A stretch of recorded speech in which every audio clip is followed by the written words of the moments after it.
Today, we're going to be talking about why Tai Long is the best villain of all three Kung Fu Pandas.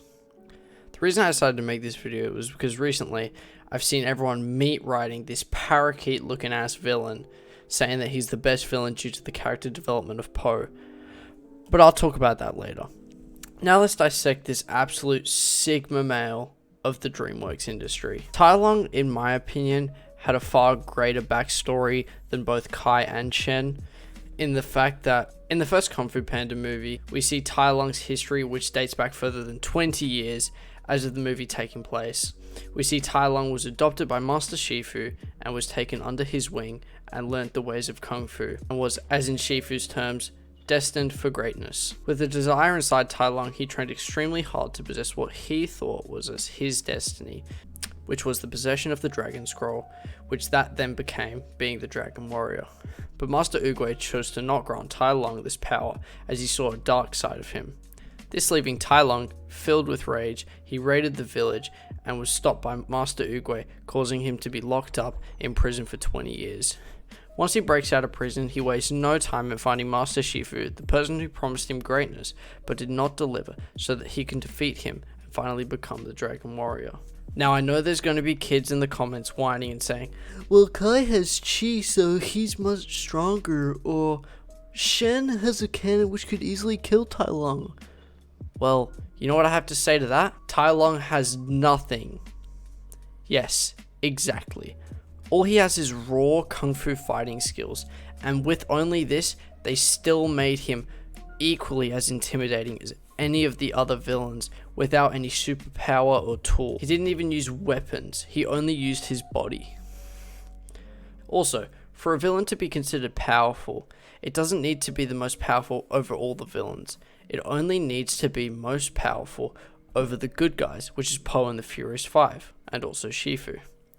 This is completed by having Oogway, the only person that defeats Tai Long, to die, and also having Tai Long take on the Furious Five single-handedly with superior knowledge and kung fu skill. This causes us to see that there is no one that can actually defeat him.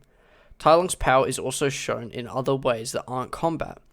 When we're first introduced to Tai Long in Shogun Prison, we know that there are 1,000 guards that are preventing that person from getting out. This immediately tells the audience that Tai Long is a force to be reckoned with. The placement of Tai Long is at the bottom of a large cavern, with him on a solitary platform. His hands are chained by boulders on either side of him, and he has an acupuncture suit on, which has got him completely immobilized. This setting shows us that Tai Long's capabilities are so powerful that Oogway and Shifu went to extreme lengths to prevent this man from escape. Now, I'm going to go on a tangent here, but can we just talk about how after 20 years of being immobilized in prison, Tai Long was able to defeat both Shifu and the Furious Five with just hatred and revenge on his mind, which allowed him to annihilate anyone that came across his path. He had no warm-up, no nothing, no training, just that. Tai Long as a character is very cool. I can say in my older years, as to when I was around 4 or 5 years old, which is when I first watched the movie, I thought he was very scary back then. Now I see him as somewhat of a determined villain that only saw one way of his future, which was to be the Dragon Warrior. Tai Long's personality is very cocky and condescending, as if he knows that he is the greatest warrior of all time due to his training and perseverance when he was trained by Shifu. And without possessing the actual Dragon Scroll, he almost acts as if he's already the Dragon Warrior. Take for example the scene when he first meets the Furious Five. He stands on the bridge leaning on the rope, as in contrast to Tigress's holding her fighting stance, showing the immediate confidence and arrogance of Tai Long, as he immediately knows that the Furious Five are no match for him. Where's the Dragon Warrior? How do you know you're not looking at her? You think I'm a fool? This is replicated again by when he meets the true Dragon Warrior Po for the first time, and mocks him for being a big fat panda and insulting him, yet he does not even know who his opponent truly is. You? Him? He's a panda. You're a panda. What are you gonna do, big guy? Sit on me? But behind this masquerade is a person who lives his entire life seeking the approval of his master and foster dad, Shifu. Tai Lung is truly a character that was broken by his forever desire to make his father proud and deliver on expectations, as Shifu told him, as he was destined for greatness.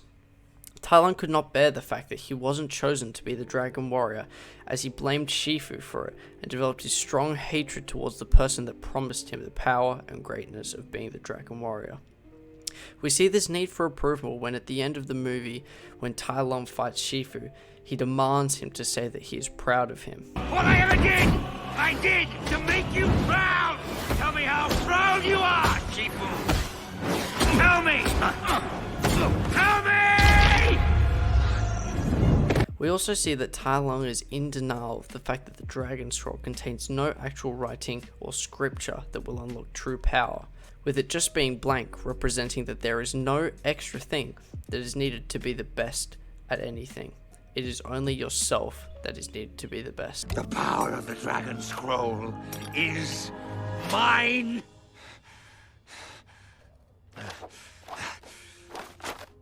It's nothing!